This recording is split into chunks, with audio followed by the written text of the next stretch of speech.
नमस्कार, मैं GRS news के लिए गिरीश से कर रहा हूँ।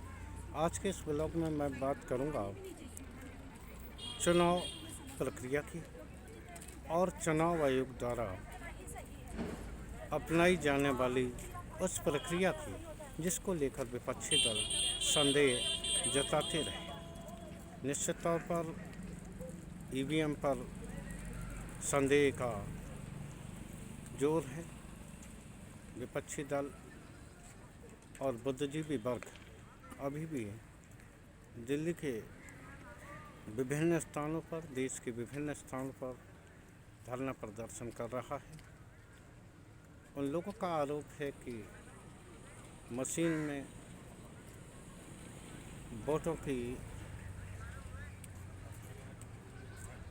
जो गिनती होती है, या यूँ कह लीजिए पूरी प्रक्रिया जो इलेक्ट्रॉनिक वोटिंग मशीन से कराई जाती है, उसमें संदेह है और इस संदेह के आधार पर सरकार को निश्चित तौर पर चुनाव बैलेट पेपर से कराना चाहिए। मेरे पास इस बात के कोई सबूत नहीं है कि मशीन हैक भी की जा सकती है, लेकिन अगर आम जनता के मन में संदेह है, विपक्ष के मन में संदेह है, तो निश्चित तौर पर आप ये बात तय मानिए कि चुनाव आयोग का ये दायित्व है कि लोकतंत्र की रक्षा के लिए वे जनता की अपेक्षाओं पर खरे उतरें और निश्चित तौर पर उनके संदेह को दूर करने की कोशिश करें। लेकिन ऐसा होता दिखता नहीं है। कई याचिकाएं सुप्रीम कोर्ट में EVM मशीन को लेकर लंबित हैं। सत्ता पक्ष झट आरोप लगा देता है कि EVM पर सवाल वही लोग उठा रहे हैं जो कि कभी वोट लूट करते थे। खैर, इस संदर्भ में मेरा ब्लॉग आज ये नहीं है। आज ये जो वीडियो मैं बना रहा हूँ वो इस संबंध को लेकर है कि उत्तर प्रदेश में रामपुर और आजमगढ़ जैसी मुस्लिम बहुल सीट किस तरह से भारतीय जनता पार्टी की कब्जे में। उस समय समाज सुप्रीमो ने भी आरोप लगाया था कि एक धर्म विशेष के वोट साजिशन काटे गए हैं, जिसके कारण ही भारतीय जनता पार्टी की जीत हुई। इन दोनों जगह पर मैं आपको बता दूं कि 45 से 50% तक मुसलमानों की आबादी है, जिसके बावजूद अगर समाजवादी पार्टी के प्रत्याशी हारते हैं तो निश्चित तौर पर सवाल तो उठता है। अब उच्चतम न्यायालय ने चुनाव आयोग को 1,66,00,000 वोट काटे जाने को लेकर सवालिया निशान लगाए हैं और उन्होंने आयोग से कहा है कि आप पूरा रिकॉर्ड लेकर आइए और हमको बताइए कि वो लोग आखिर कहाँ गए, कितने लोगों उसमें मृतक हैं या कितने लोगों ने स्थायी रूप से अपना पता बदल दिया।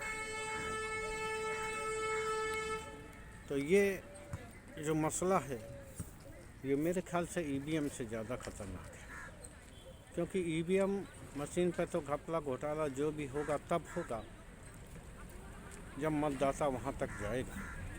लेकिन अगर आपके वोट वोटर लिस्ट में नहीं है तो निश्चित तौर पर आप तय मानिए कि आप क्या कर सकते हैं। जब आपके वोट ही नहीं होंगे तो एक तरह से ये लोकतंत्र की अवहेलना ही है और लोकतंत्र पर एक तरह से अपरोक्ष रूप से बार ही है कि जो यहाँ की एक आबादी को मतदान से वंचित रखने की जो चाह है उसको लेकर माननीय उच्चतम न्यायालय ने चुनाव आयोग से 12 फरवरी जवाब मांगा है। देखिए इसमें क्या होता है। लेकिन कई लोगों से मैं मिला जो कि स्थायी रूप में नगर में निवास करते हैं, ग्रामीण क्षेत्रों में निवास करते हैं। उन्होंने ग्राम प्रधानी में भी वोट डाला है, उन्होंने अन्य राशन कार्ड है उनकी सब सुविधाएँ उन्होंने ली हैं। लेकिन जब वो विधानसभा या लोकसभा का चुनाव आता है तो वो उनकी मतदाता सूची में नहीं होती।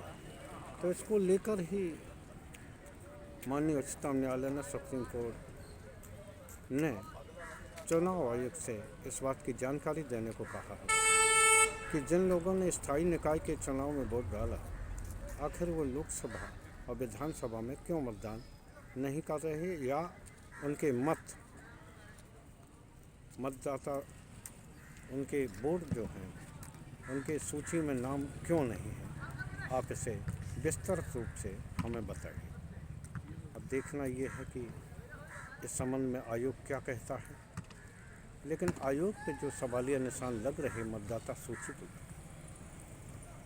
चुनाव आयोग की जिम्मेदारी होती है कि वो त्रुटिहीन और निष्पक्ष मतदाता सूची बनाए। लेकिन मतदाता सूची बनाने के लिए जो कर्मचारी लगते हैं वो राज्य सरकारों की होती है। अगर राज्य सरकारें चाहें तो अपने कर्मचारियों के जरिए ये उसमें त्रुट करा सकती हैं, मतदाता सूची पर सवालिया निशान लगवा सकती हैं। संभवतः इसी कारण इस पर सवालिया निशान लगता रहा है। अब देखना यह है